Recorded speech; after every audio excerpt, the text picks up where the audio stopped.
Mudando de assunto agora, estima-se que no Brasil exista mais de 100 milhões de hectares de pastagem com algum nível de degradação e necessidade de intervenção para reverter esse quadro. Sobre esse assunto, eu falo agora ao vivo com o Tiago Trento, que é pesquisador de pecuária de corte da Fundação Mato Grosso e um dos envolvidos aí no projeto Pasto Forte. Esse projeto, só para enfatizar, ele é realizado pela Fundação de Apoio à Pesquisa Agropecuária de Mato Grosso, em parceria com a Associação dos Criadores do Estado e conta com o apoio do Instituto Mato Grossense da Carne, o IMAC.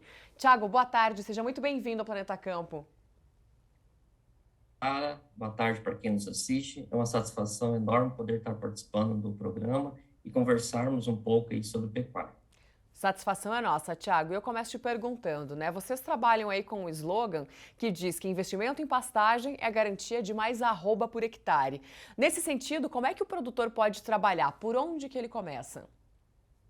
Perfeita pergunta, Sara. Então, primeiramente, é recomendado começar com a análise eficiente do solo. Conhecer o que tem lá, as suas deficiências, para que possamos propor o melhor tratamento para esse solo. É o que eu costumo dizer, Sara. Quando estamos doentes, o que fazemos, né? Então, vamos no médico, ele nos dá um diagnóstico de acordo com o que constatou no exame. Para o solo não é diferente, né? A gente precisa conhecer sua fertilidade para recomendar o melhor tratamento nesse sistema que o produtor produz, né?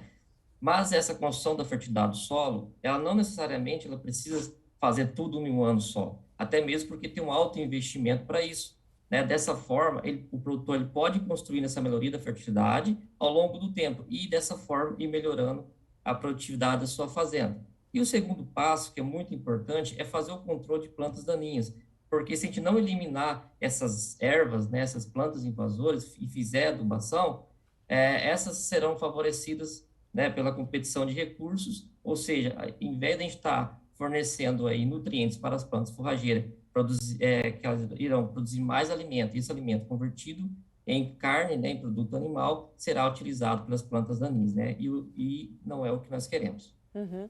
Tiago, e fazendo-se isso, né, quanto que o produtor pode ganhar em termos de arroba, em média, né, claro, considerando só a questão de adubação de pastagem, né, todo esse reconhecimento de solo? Perfeito, Sara. Isso não é uma pergunta muito fácil de responder, Uhum. né? Porque a gente envolve muitos fatores, como condições edafoclimáticas, tipos de solo, a própria forrageira implantada na área do produtor, a categoria animal, a fertilidade do solo, né? A própria fertilidade do solo, entre outros fatores que vão influenciar essa produção de capim e, consequentemente, a produção de arrobas por hectare. Entretanto, os nossos estudos têm demonstrado, né, que e esses estudos são conduzidos em quase 4 regiões do Mato Grosso, que é assim possível aumentar a produção de arrobas por hectare com investimento em adubação de pastagem de maneira econômica e sustentável, pois não é necessário a gente abrir novas áreas para a produção animal, intensificando essas áreas já existentes. Mas é importante ressaltar, sabe, que esse aumento na produção de forragem advindo dos benefícios da adubação de pastagem, ela tem que ser colhida pelos animais, né? Ela não pode ser desperdiçada de forma alguma. Tiago, e essa intervenção, né, só ela seria necessária aí também para a gente conseguir recuperar aqueles 100 milhões de hectares de pastagens degradadas que eu comentei lá no início? Primeiramente, a gente precisa entender em qual processo de degradação está o solo do pecuarista, né? Pois só dessa forma é possível a gente intervir com algumas tecnologias.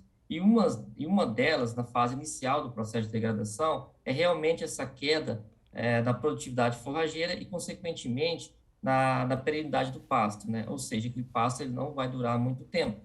Então, dessa forma, entrando com essa tecnologia, ou seja, adubando o pasto, corrigindo esse processo inicial de degradação, nós conseguimos sim converter esse processo de degradação e aumentar a perenidade, a produtividade forrageira e, consequentemente, a gente melhora a produtividade, os índices produtivos do pecuarista, que é o que nós tanto buscamos, que tanto queremos.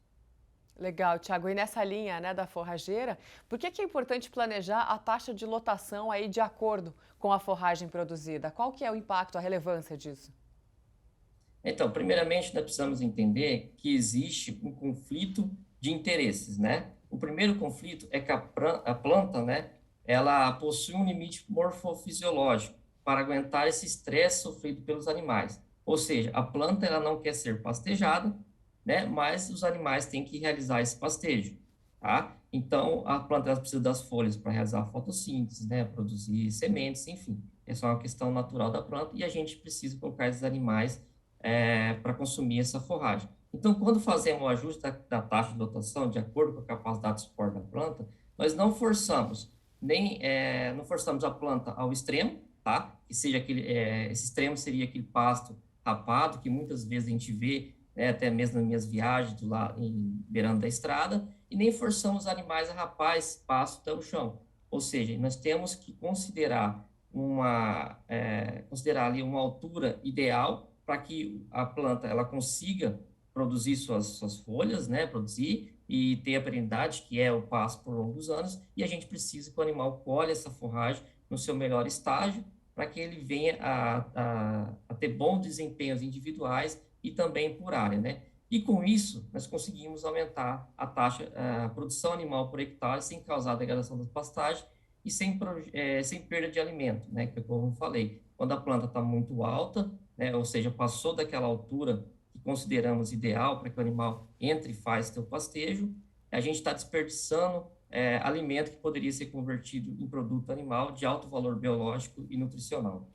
Ou seja, né, Tiago, é importante ressaltar dentro disso que você falou, além do trabalho, evidentemente que dá para fazer isso, né, análise de solo e adubação de pastagem, o produtor, claro que ele é recompensado aí com mais produtividade e, consequentemente, rentabilidade, né?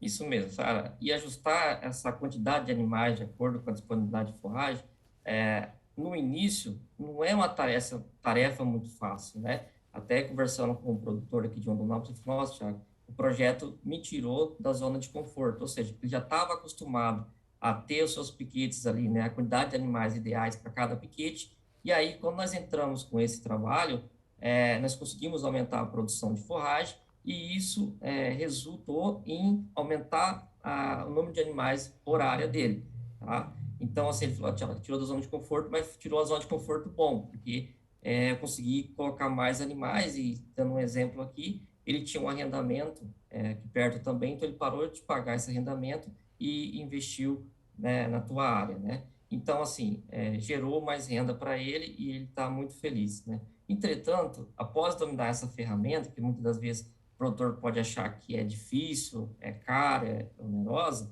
tá? Pra você ter uma ideia aqui, só abrindo um parênteses, a ferramenta que eu utilizo é uma régua que eu confeccionei a partir de uma trena, que é as trenas de costureira, fixada no cabo de vassoura. Então, essa foi a ferramenta que eu utilizei para realizar o manejo dos pastos, tá? Então, e aí o produtor, depois que domina essa ferramenta e começa a anotar e registrar essa quantidade de animais de cada piquete, isso é muito importante, tá? Ele tem que registrar, anotar, para que no próximo ano, e ele vindo a utilizar essa tecnologia de adubação, ele já tenha no seu registro a quantidade de animais que foi colocado naquela área. Então, ele começa a criar um histórico da área, tá? Uhum. Então, isso acaba também no futuro se tornando mais fácil, tá? E só para a gente ter uma ideia, além disso, de a gente aumentar a produção animal do produtor, que é o que nós buscamos, tá? A gente também está muito focado nessa questão sustentável, que é realizar essa questão de análise de carbono e fixação de carbono, que também é importante para o planeta e para a sociedade. E estudos da Embrapa, conduzidos pela Embrapa, têm mostrado que sim, é possível realizar essa fixação de carbono quando as plantas elas são bem manejadas, né? Então, assim, é uma questão de aumento de produtividade e mudança de mentalidade do produtor. É isso Aquele aí. produtor que às vezes ele não quer investir em uma adubação, porque sabemos que teve um aumento nos seus custos, simplesmente ele realizando esse manejo correto, respeitando as alturas pré-determinadas para cada forrageira, ele já consegue ter bons resultados, tá? Muito bom, Tiago. Obrigada pela sua participação aqui conosco e pelas contribuições. Até mais. Até mais, obrigado.